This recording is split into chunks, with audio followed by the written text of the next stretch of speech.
Donc c'est vrai que j'ai toujours aimé recevoir, mais aussi transmettre.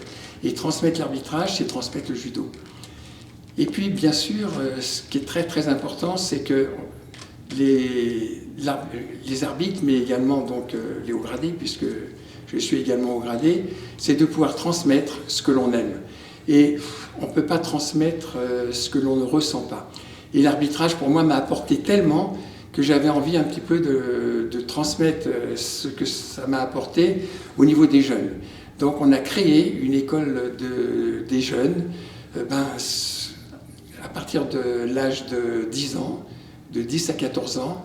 Et le but, ce n'était pas simplement de leur parler d'arbitrage, c'était d'abord de créer un lien entre le comité départemental et les clubs.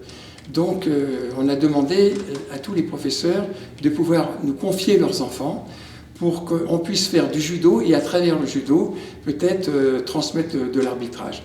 Donc je suis resté 4 ans dans cette école d'arbitrage et ça a été pour moi un vrai bonheur parce que on parlait judo avant tout, on jouait ensemble et petit à petit, à travers le judo, on leur montrait que l'arbitrage faisait partie intégrante du judo.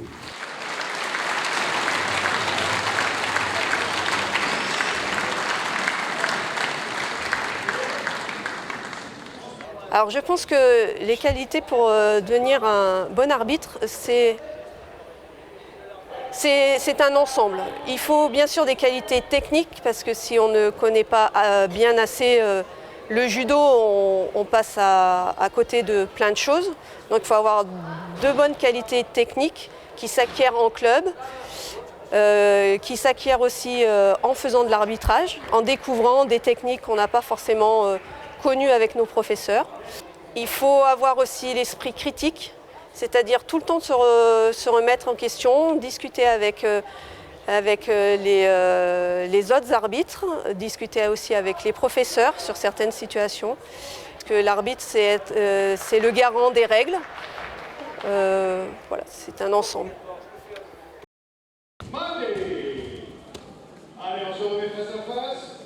Personnellement, je passe de très bons moments sur les compétitions régionales que nous animons. Je pense que c'est le cas pour tout l'effectif, puisque, étant donné qu'on parle quand même de personnes qui sont bénévoles, qui viennent là pour le plaisir, donc ils sont encore là après toutes ces années, donc c'est qu'ils y prennent encore un réel plaisir. Et si on parle un petit peu du futur, par rapport à la réunification de la Ligue d'Auvergne et de la Ligue Rhône-Alpes, j'espère que nos élus pourront conserver cet aspect-là et seront très sensibles au fait que ces bénévoles continuent à s'impliquer dans le judo, dans l'organisation des manifestations et continuent à prendre du plaisir pour qu'ils soient encore là de nombreuses années.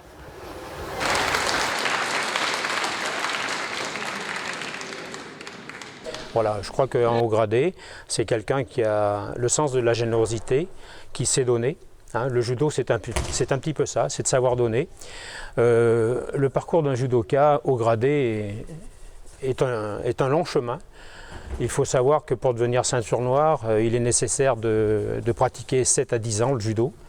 Et pour arriver au grade de 6e dan, qui est le plus haut grade, enfin le premier grade des hauts gradés, il faut 25 ans de pratique de ceinture noire. Donc c'est un long chemin durant lequel on apprend à se connaître, on apprend à connaître les autres, on cultive des valeurs de courage, de ténacité, on apprend le positif des défaites pour progresser, et puis on apprend à partager aussi.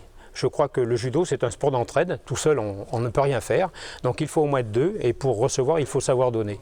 Alors le haut gradé a cette responsabilité de continuer cette lignée, cette ligne de conduite.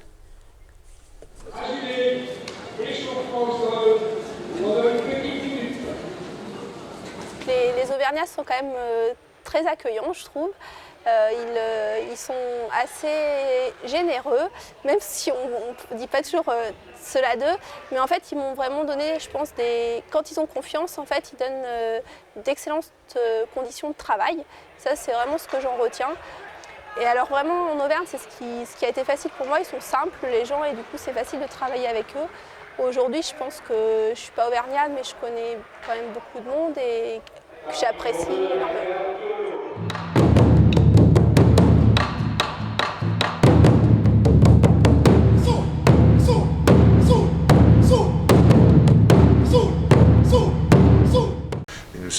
association, un organisme territorial décentralisé. Donc nous dépendons très fortement du projet du comité directeur fédéral et de l'Assemblée générale fédérale, mais on a introduit dans ce système quelque peu hiérarchique des modes de fonctionnement plus horizontaux, plus fondés sur la réflexion en commun, le collaboratif, et on peut à chaque occasion constater que nous sommes capables de réunir jusqu'à 100, 120 bénévoles sur des actions, c'est-à-dire quasiment 1% de la population de la Ligue, et si on rapporte au nombre d'adultes, on doit être de l'ordre de 7-8%.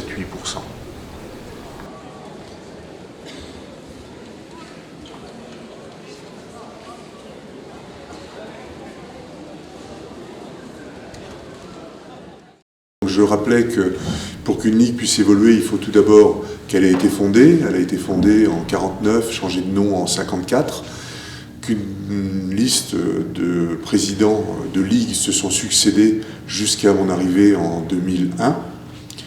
Parmi ces présidents, les derniers, c'était M. Gazet et ensuite M. Gasque. Chacun de ces présidents a apporté sa pierre à l'édifice. Et il ne faut surtout pas supposer que le président actuel et son équipe ont été les seuls à construire la Ligue. Mais lorsque nous sommes arrivés, les enjeux étaient importants puisque nous n'avions pas de dojo régional, que les modes de management, les modes de gestion étaient encore ceux d'une association d'il y a 30 ou 40 ans, et que maintenant on est passé sur une gestion infiniment plus moderne avec des outils informatiques un peu sophistiqués et surtout un mode de management radicalement différent. Dans ce temps-là, on a multiplié le budget par 5 ou 6.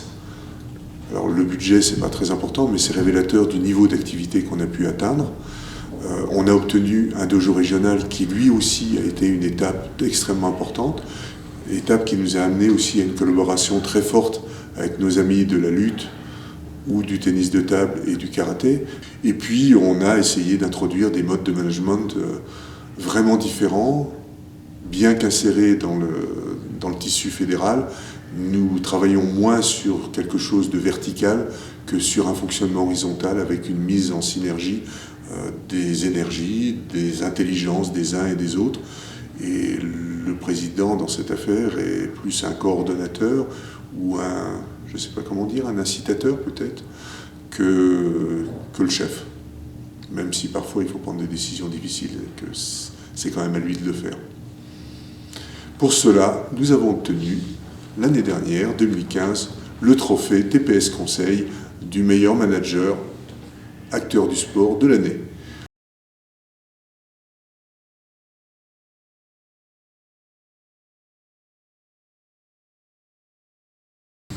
Alors là, maintenant, il est relativement simple. La fusion, de toute façon, elle nous est imposée par l'État. Géographiquement, de toute façon, et historiquement, l'Auvergne restera une entité, parce qu'il y a des montagnes entre Lyon et nous. Je pense que, quoi qu'il arrive, il n'est pas dans la nature des judokas de baisser les bras. Et c'est pas parce qu'on est plus petit que les autres qu'on doit s'effondrer. Donc je pense que, premièrement, on a une place très importante à prendre dans la nouvelle ligue parce que, justement, on a développé des outils, une ingénierie, etc. Mais qu'on a aussi une qualité d'enseignement, de formation, etc. Et puis, je pense que par nature, même si parfois on désespère un peu en voyant la disproportion des forces apparentes, je pense que l'idée, c'est qu'il n'y a aucune raison de se laisser aller et qu'on doit prendre toute notre place dans la nouvelle ligue. Je dis bien toute. Pour le bien de la nouvelle ligue, d'abord.